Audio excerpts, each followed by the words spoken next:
All hell broke loose during congressional hearings as Donald Trump and MAGA witnesses imploded when they were being cross-examined.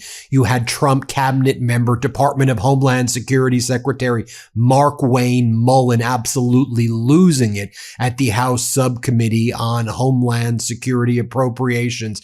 Then separately on a committee regarding China, another Trump MAGA witness just lost it, and Khanna was like, "You seem like one of the most racist people I have ever met." And the person who was the witness was like, "Are you accusing me?" He's like, "I'm not even accusing you. I'm just telling you what you are. I want to show you what went down." Even the Republican chair of this Homeland Security Subcommittee, Congressmember McModi, had to step in and tell Markwayne Mullin, like, "You need to chill out or we're going to shut this hearing down because you're behaving so immature and you're behaving in a way that's so unbecoming of this legislative branch. I'm going to shut down the damn hearing in a moment." Let me show you what went down here as Congresswoman DeLauro is cross-examining Markwayne Mullin. Watch what goes down. Even the Republican chair has to step in. Play this clip. Mr. Secretary, if you would like 4 minutes for a closing statement when everybody's done, I'll give you that. But while members are on their 8 minutes, I need them to have their 8 minutes. I started my comments. I appreciate that. My issue is that they say this for sound bites, and I'm not going to let them say What did you do just recently for sound bites? I sympathize with the 400. We are going to have something resembling order here. The time is the ranking members. If you would like to respond later on, there are methods to do that, but it's not a who can talk louder into the mic. It's not. So you are recognized. Thank you very much. I will not let her Chairman. sit there and lie and accuse something this ridiculous. You Well, know- this is the legislative branch and it's my hearing. And so I'm going to try to some extent to control it moderately. And do Thank you. not accuse me of lying. Moreover, here you'll see Markwayne Mullin again behaving again like a maniac, causing the Republican chair of this Homeland Security Subcommittee having to step in. Let's play this clip. The floor is hers. My dear. Actually, I gave it to her. You know, there is a chairman of a committee. That's me. I gave it back to her. She's got it.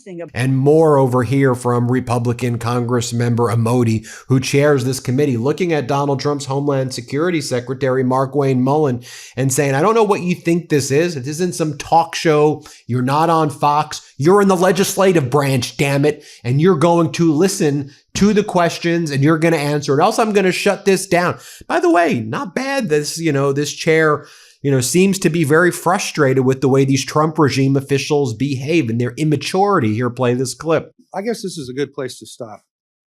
We are trying to keep members to 8 minutes. Mr. Secretary, you know that too. That's fine. So we all know how the clock runs here. The idea is to get together to forward questions. I'm going to have you repeat your question when we start up again. Thank you. But I can tell you this, if this format won't work, then we'll reschedule the meeting for later when we can keep it to all the issues accordingly.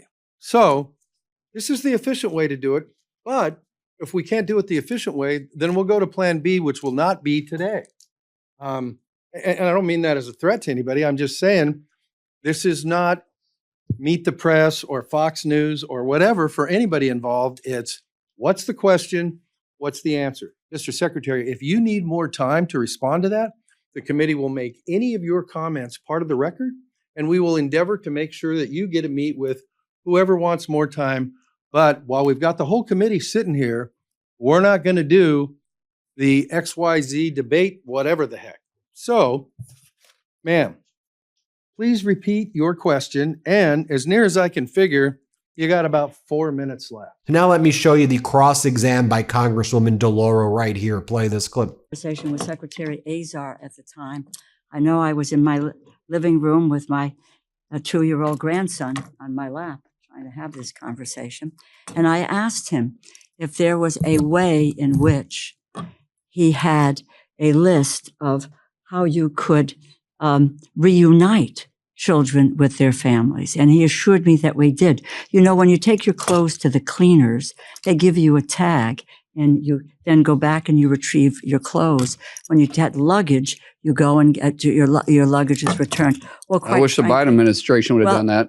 Let me just say this to you, sir. Again, it is my time. 3,900 children were separated from their families. 450,000 kids were lost during the Biden administration. You didn't say a word about it. Mr. Secretary, do not interrupt. Don't you point your finger at me. Don't I be a will hypocrite. point my finger Don't you at be a hypocrite you. then. Then you be as you should be as upset about the 450,000 kids that were lost. You didn't say a word about it. For 4 years, you never said a word. Mr. Secretary. Could you put him in his place for Don't yell at You me. should I'm be the put in good your guy. place. Mr. Secretary, if you would like 4 minutes for a closing statement when everybody's done, I'll give you that. But while members are on their 8 minutes, I need them to have their 8 minutes. I started my I comments. appreciate that. My issue is that they say this for sound bites, and I'm not going to let them say What did like you that do that's not just true. recently for sound bites? I sympathize with the 400. We are going to have something resembling order here. The time is the ranking members. If you would like to respond later on, there are methods to do that, but it's not a who can talk louder into the mic. It's not. So you are recognized. Thank you very much. I will not let her Mr. sit there and lie and accuse something this ridiculous. You Well, know- this is the legislative branch and it's my hearing. And so I'm going to try to some extent to control it moderately. And do Thank you. not accuse me of lying. Do not. Then don't. I do not. I appreciate, and I said to you at the outset, there's concern for children across the board. We care deeply about what's happening to children.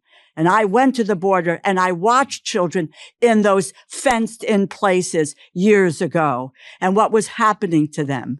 So I have a long history, Mr. Secretary, in this area. 3,900 kids were separated. Secretary Azar told me he had a way to reunite them. Many of them were not reunited till today. And here's another part of this cross-examination by Congresswoman DeLauro. Let's play it. We didn't shut them down. You shut them down. Answer my question. I did. What are you doing? Why are you moving? Ma'am, I answered your question. You were the one that shut them down. The Democrats shut down. How many times did you vote to shut them down? Why? You know, these people come to us to get funding for the work that they do. And we ought I'm to actually take a look at factually the work correct. that they I'm don't do. factually correct. The work You that they voted don't to do. shut them down. Republicans voted to open them over and over and Well, over what again. the Your vote Republicans clearly finally stated that did- you voted to shut us what they down. finally It did- wasn't until it became Madam popular. Ranking And then, by Member, the way, ICE agents came there and helped bring the Mr. lines down. The Secretary. same people that you also kept shut down for Mr. 115 Secretary. days. I'm answering the question. No, you I thought didn't, you said Mr. you answered it. Secretary. the floor is hers. My dear, Actually, I gave it to her. You know, there is a chairman of a committee. That's me. I gave it back to her. this tells She's you got it. something about who these folks are. And You have everybody another on this question, Madam panel. Ranking Well, Member. yeah, no, I do, but I didn't get an answer to a question. So the record can will it so be- reflect. Thank Please you. ask your next Okay, question. and I will. And now let me interrupt for a moment with some major news that's not getting enough attention. The Trump administration just announced it's spending another $765 million in taxpayer money to cancel 4 offshore wind projects. Under this deal, Chicago-based energy developer Invenergy will surrender its offshore wind leases in the New York Bight, off California's Central Coast, and in the Gulf of Maine. And in return, the federal government will reimburse the company $765 million, with Invenergy saying that it plans to redirect much of that money into building new natural gas power plants in states like Indiana, Wisconsin, Iowa, Kansas, and Missouri, along with some geothermal projects. This is now the 3rd major lease buyout by the Trump administration, bringing the total taxpayer cost to roughly $2.5 billion, billion with a B, to get companies to abandon offshore wind development, all because of Trump's bizarre crusade against wind energy. This announcement comes just after the administration dropped its appeal in a lawsuit brought by 17 states after a federal court ruled its attempt to broadly halt wind development offshore was unlawful. And rather than continuing that legal fight, the administration is now pursuing this different strategy, paying more companies to walk away from clean energy projects instead. So now taxpayers are being forced to bankroll the cancellation of renewable energy projects that were expected to provide electricity to millions and millions of people, as other countries like China continue to expand their investments in clean energy like wind. What do you think about the Trump administration's use of taxpayer money to cancel clean energy projects? How important is climate policy to you? And what are your thoughts on our climate coverage here at MeidasTouch? Now is the time that I need to hear from you. So leave a comment below and let me know what you think. Okay, Ben, back to you. Then we heard from Congresswoman Underwood cross-examining Markwayne Mullin. And you see how emotional, how weak, how pathetic he is. Let's play this clip. Now, I'd also like to address another deeply concerning matter, detainees who died while in your custody. Secretary Mullin, since Donald Trump took office, DHS's immigration detention system has been plagued by medical neglect, abuse, overcrowding, and a historically high death rate. I saw these dangerous conditions with my own eyes when I visited the Miami Correctional Facility in Bunker Hill, Indiana, where I met with individuals who told me that it takes months to receive medication refills, including for life-threatening illnesses like diabetes. Others reported being left unattended with infected boils and other serious conditions. So it's no surprise that a detainee at that facility died shortly after my visit, or that more detainees died in ICE custody in 2025 than ever before. Secretary Mullin, does DHS have any official specific internal goals or policies to reduce deaths in custody? Ma'am, your numbers just aren't accurate. We've had 0.009%. Mr. Secretary, you're asking about this. It's 0.009% of deaths. And we've had 54 total in the president's time. Those are dangerous accusations you're making. Mr. Secretary. Those are dangerous accusations that she's making, because in the state of Illinois, they're twice as high to die in the state penitentiary of Illinois than they are in detention. You are invited to this committee. This is my time. And you need to be informed by what you're saying. I am informed. No, you're not, ma'am. Mr. Secretary, does DHS have any? Do you realize that? Do you realize that we have one doctor per 1,000 for detention centers for our federal detention centers in the state of Illinois? They have one per 1,800. But yet she wants to focus on our detention centers. You'll get your time. Thank you. You're welcome. Then we heard from Congresswoman Escobar, and she told Markwayne Mullin about how she met a detainee whose arm was so badly broken, as Rupert puts it, that it was visible to the naked eye, yet he was getting no medical treatment, and he was given just a little tiny bit of aspirin. Here, play this clip. A very quick example, because I don't want to use too much of my time, but the medical, as an example, and that medical contractor is still on site, by the way, at Camp East, Montana. Just one glaring example. I spoke with a detainee, and I've spoken with dozens and dozens of detainees, but he expressed to me, he had been at Camp East, Montana for weeks, and he expressed to me the pain that he had been living with his arm. And I asked him what happened. Well, his arm had been broken during an arrest in Minneapolis, and he had been complaining for weeks to the medical about the arm.